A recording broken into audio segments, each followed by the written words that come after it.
Les déclarations attribuées au père Petard circulent désormais avec une urgence renouvelée, mettant en lumière 3 nations spécifiques qui, selon les révélations de Medjugorje, s'apprêtent à traverser un ébranlement sans précédent.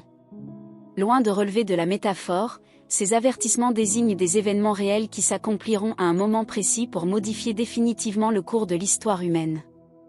La première de ces nations est l'Italie, une terre historiquement marquée par de profonds affrontements spirituels où le catholicisme traditionnel et un sécularisme agressif s'opposent silencieusement depuis des décennies. Les rapports soulignent le délaissement progressif des églises au profit d'une culture de consommation, réduisant souvent la foi à un simple folklore identitaire. Selon le prêtre franciscain, cette nation subira une crise économique d'une telle ampleur qu'elle imposera des choix radicaux qu'aucun dirigeant politique ne pourra trancher à la place du peuple. Comme un petit merci de nous rejoindre aujourd'hui, nous offrons un moment de bénédiction partagée. Commentez avec le mot « foi » si vous êtes ouvert à recevoir une pensée finale spéciale dédiée à tous ceux qui participent. Et s'il vous plaît, appuyez sur « j'aime » si vous appréciez ces moments. Restez bien avec nous, car au fur et à mesure que notre histoire se déroule, nous découvrirons les caractéristiques des 2 autres puissances mondiales visées par ces décrets prophétiques. Cet avertissement n'est pas destiné à susciter la panique, mais à susciter une prise de conscience profonde au sein des foyers. L'ébranlement économique de la péninsule italienne agira comme un révélateur, forçant chaque individu à examiner ses priorités fondamentales à l'abri du bruit du monde. La Vierge Marie utilise ces secousses temporelles pour éveiller les consciences engourdies et rappeler l'urgence d'une rupture nette avec les illusions du siècle. Mais quels sont les 2 autres territoires identifiés dans ces dossiers confidentiels, et de quelle manière leurs propres certitudes matérielles seront-elles remises en cause par l'action divine? La 2e puissance mondiale ciblée par ces décrets prophétiques est constituée par les États-Unis.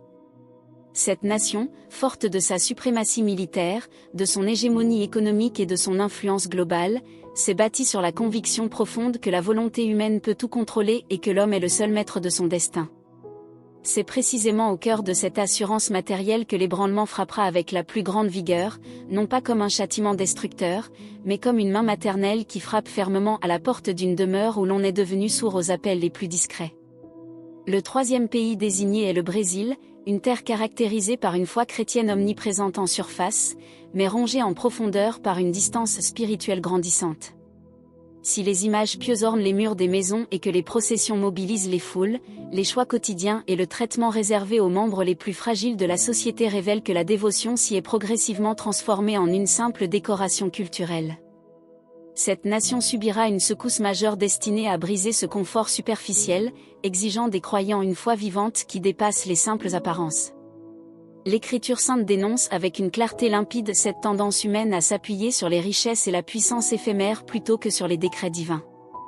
Dans le livre de Jérémie, au chapitre 17, verset 5, le Seigneur proclame « Maudit soit l'homme qui se confie dans l'homme, qui prend la chair pour son appui, et dont le cœur se détache de l'Éternel. » Ce rappel prophétique souligne que l'illusion de la sécurité matérielle s'évanouit infailliblement devant la vérité de l'esprit. Dès lors, comment interpréter l'inquiétude intérieure qui saisit aujourd'hui de nombreuses âmes à l'approche de ces bouleversements, et de quelle manière la véritable préparation spirituelle se distingue-t-elle des réflexes de survie matérielle?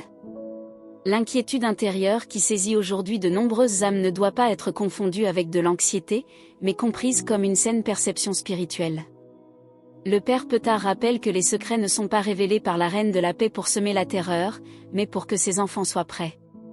Dans le vocabulaire de Medjugorje, se préparer ne signifie pas stocker des provisions ou construire un abri souterrain, mais entamer une conversion radicale.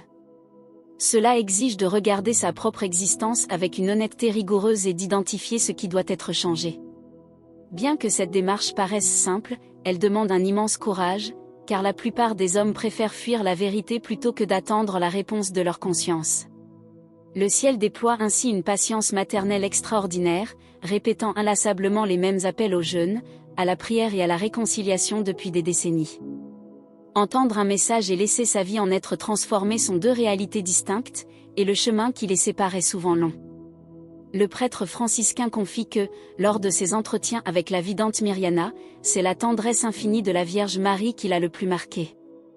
Voir le plus grand pouvoir de l'univers supplier l'humanité avec amour de faire ce qu'elle aurait déjà dû accomplir est une réalité bouleversante, mettant en lumière l'indifférence tragique avec laquelle le monde répond à la grâce. Les 10 secrets de Medjugorje se divisent en plusieurs catégories, certains sont correctifs, d'autres purificateurs, et le 10e est définitif. Ce dernier jalon ne pourra être atténué par aucune prière, constituant le point final d'un processus que l'humanité a elle-même choisi par ses décisions collectives au fil des générations.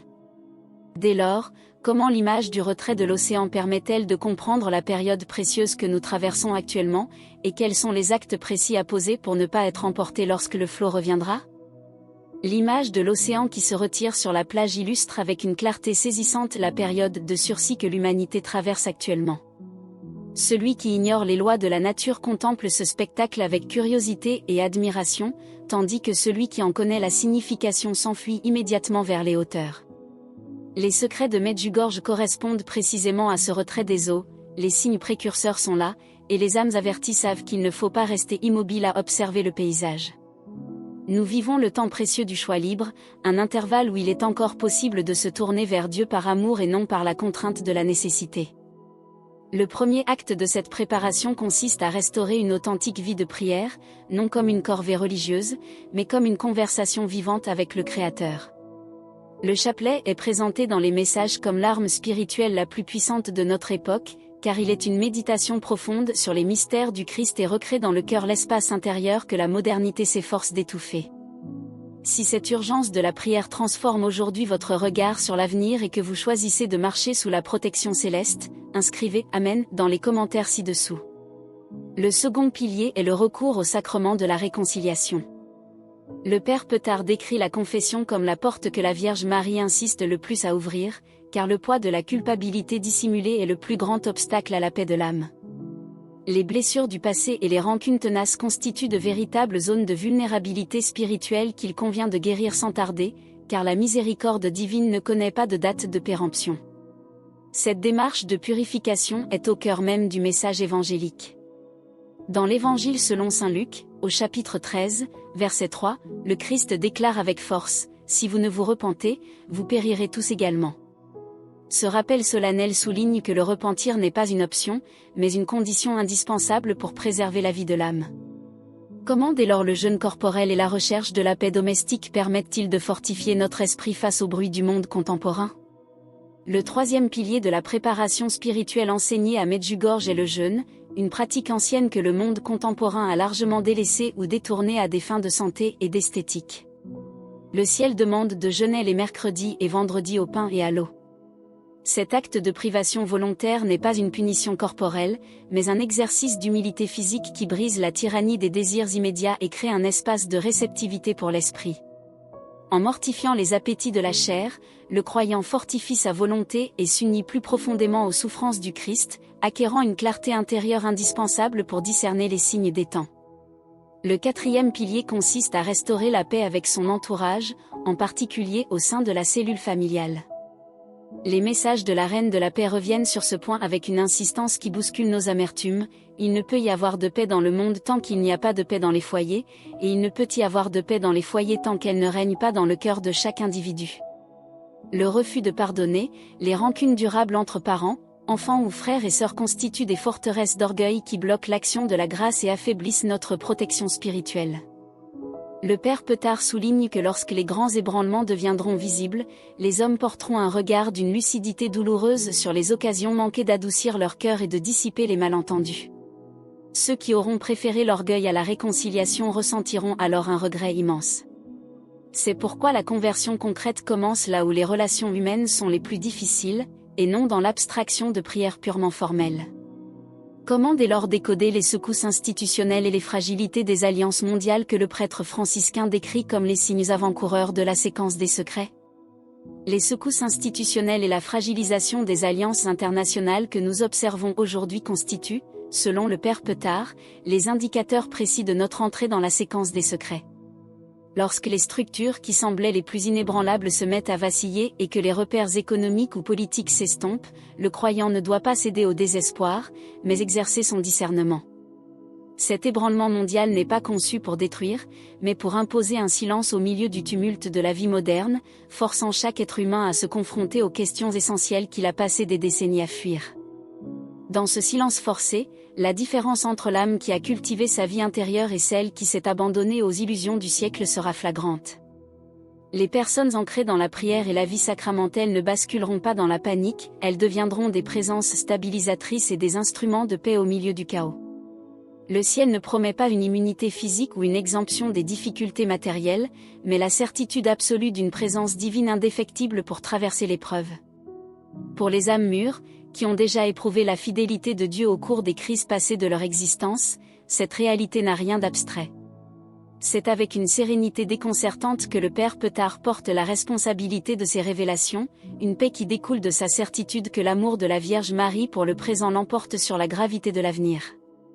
Pour rejoindre notre communauté et ne manquer aucune histoire inspirante, pensez à cliquer sur j'aime et à vous abonner.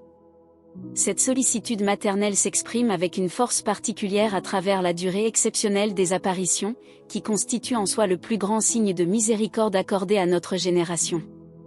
Dès lors, comment ce contexte eschatologique éclaire-t-il la période d'obscurité qui doit précéder l'ère de paix promise, et quelle est la nature exacte du choix libre qui s'offre encore à chacun de nous aujourd'hui ? La période d'obscurité décrite par les Vidants correspond à la fin d'un mode de vie que l'humanité a patiemment édifié en s'éloignant des décrets divins.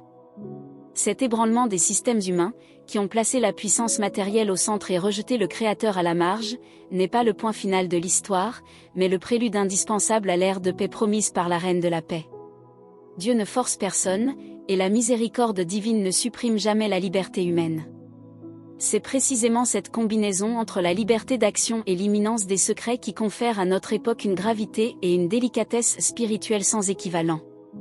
Le fait que la Vierge Marie se manifeste depuis des décennies constitue la preuve absolue qu'un chemin de retour demeure accessible à quiconque choisit de s'y engager.